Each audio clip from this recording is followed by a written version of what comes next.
about to make something public that I should have done a long time ago. I'm gonna tell you how I ended up in a wheelchair. That's why I retired early.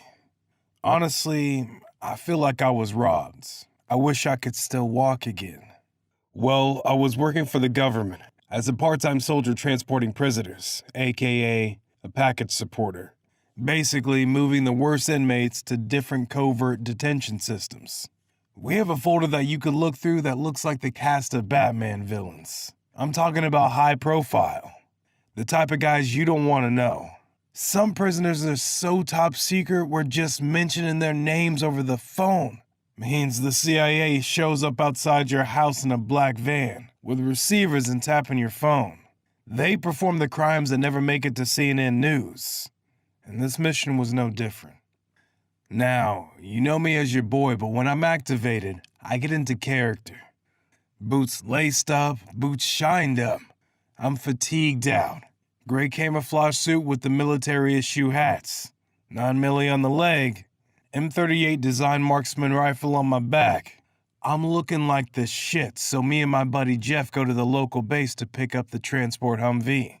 So, we en route to Nevada on a special mission for pickup. Then my sergeant handed me the data file and patted me on the back and told me good luck. This is a tough one. And then he whispered, "Be safe." Now, I was shocked when I was glancing through the data folder. They activated 5 Army members of the Special Forces Rangers Red Force 3, aka Death Squad Red. These mercenaries were in my transport convoy. Just the 3 vehicles and a helicopter riding down the highway to Nevada, looking real menacing. I was like a kid at a Justin Bieber concert. I was thinking, whoever this package is, he better not give any problems, or he's gonna meet his maker. We got to the destination Nevada military base, NAS Fallon Navy Base. It was a military base in Nevada, out in the middle of nowhere. Honestly, I thought they closed 10 years ago. When we pulled up to the first checkpoint, they scanned our credentials.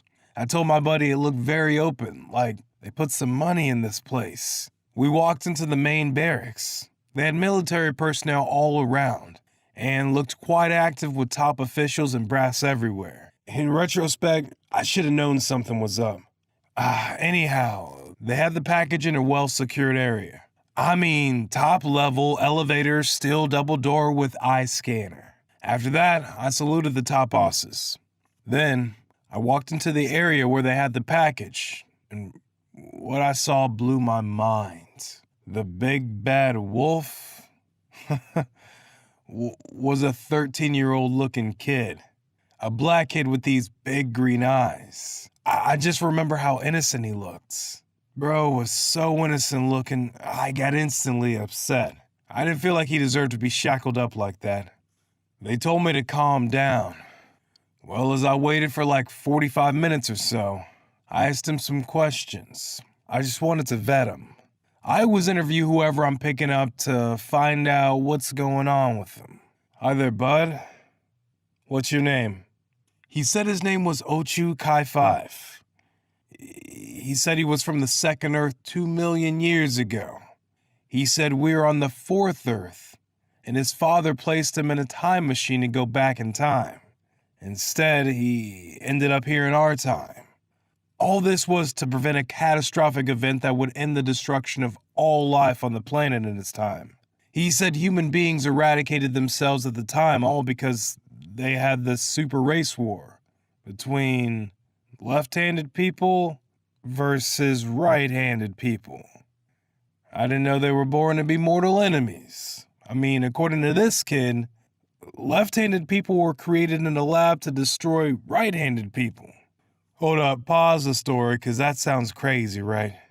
I thought this kid was bullshitting me, so I looked it up. For all my science nerds out there, here's the video explaining it. Just go and search it on YouTube. So, they destroyed the entire population. According to this kid, human beings were flying back and forth to Mars and the moon, using interstellar travel to other planets' solar systems. I also asked him how he got here. He said he needed to get to a museum in New York so he could retrieve the weapons of mass destruction in his time portal. Then the kid asked me for my Chinese balls. You know, the steel Chinese balls I spin around in my hand to relax. I told him no at first. The kid seemed very scared. He started rambling about some retributive justice, and he said he could just feel the equilibrium force of the time wave. I don't have the firepower for him. He started freaking out. You see, that's why I vet my prisoners before the transport. I laughed, and I told him I didn't want him to worry and make my trip difficult. I gave him a little hand exercise to calm him down. It seemed to work, and he calmed down. Then he told me to ask the major for his blowing device. I told him the major said okay if you're gonna be good. He said yeah, and I gave him what seemed to be a kazoo. We placed the child in the vehicle, and a few minutes later, we're on the road. A 3-man convoy with sirens speeding en route to the military base in California for the package drop-off. No signature required. While in transport, the kid started screaming and freaking out, banging his head on the metal bars in the transport. We panicked and called for an emergency stop. I radioed to the helicopter package that the package was unstable. Do you read, Hellwing? We need the package to stabilize and find a secure location to stop. I screamed to the idiots in the helicopter over the radio. Our radio package needs sedation. And that's when it happens. We pulled over at a truck stop and secured a perimeter. It was night, so I signaled the helicopter that we needed light. It provided an enormous, immense amount of light around the vehicle. Let's just say it felt like daylight right there. We got the sedation needle, and as we were about to inject him, he started screaming. He's activated! He is activated! We all will die! Just crying out of control. In the cell then, he said to me, I'm sorry, but I must go. Then he pulled out the kazoo whistle thing and just started blowing this high-pitched noise. I grabbed my ears. It was deafening. The ball smashed out the back of the door and vehicles and blew the hinges off. I saw the soldiers pull out their weapons and aim laser dots at the kid, as if they were about to shoot, before I could run out of the transport and tell them don't shoot the kid. They just started a rainstorm of bullets all over the rear compartment of the transport. But the kid just stood there, blowing through that thing. The balls were spinning around the child so fast the bullets were just ricocheting off. And the bullets just kept getting reflected into the ground. I watched those balls then just start ripping through the flesh of those special forces. Bro, it was gory. The balls just started smashing their icicle skull ligaments. I kept hearing bones breaking. Blood was everywhere. Then flew up, shredded the helicopter. I was frozen.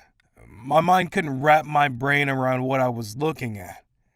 I saw that helicopter spinning out of control. It flew right at me and missed my head by an inch. All I felt was the wind. The blade must have ricocheted and struck my spinal cord, because next I heard the biggest explosion I ever saw. I'm sure people probably saw that explosion from miles away.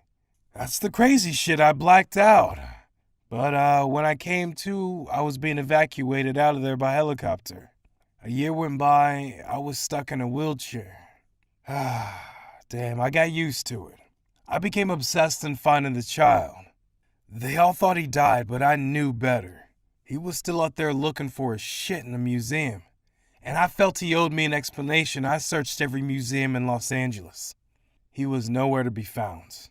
Then one day, I was walking out the Museum of the Natural History, and I saw him. He saw me too. I felt every emotion. I was angry, scared, and determined. I yelled, "How dare you fuck up my life?" But he just stood there, silent, and took out these green stones out of his pocket and whispered to be quiet. I read his lips and he said, "Be still." I couldn't move or yell. Then he walked to me and said he needs my help, and if I could refrain from yelling, he would give me the ability to move, and he wants to talk somewhere more private. I agreed. There was a diner across the street. I said, "Let's go there." So we in this diner, right, and then this kid starts just rambling again. He told me how they found his time vehicle in a dig site in Nigeria. I remembered that dig. Dr. Nikki Kane was a lead archaeologist. She was a bad joint. Sexy, smart, fun-ass crazy. pretty dark cocoa skin. Sorry, I diverted. The UN and the USA Joint Mission Dig military engineers were there. Other eyewitnesses said that Dr. Nikki Kane and her team found 2 stones that lit up when they were in proximity to a large triangular stone that they excavated. And when the 2 stones lit up, the other stones cracked open, and they saw a little kid inside it.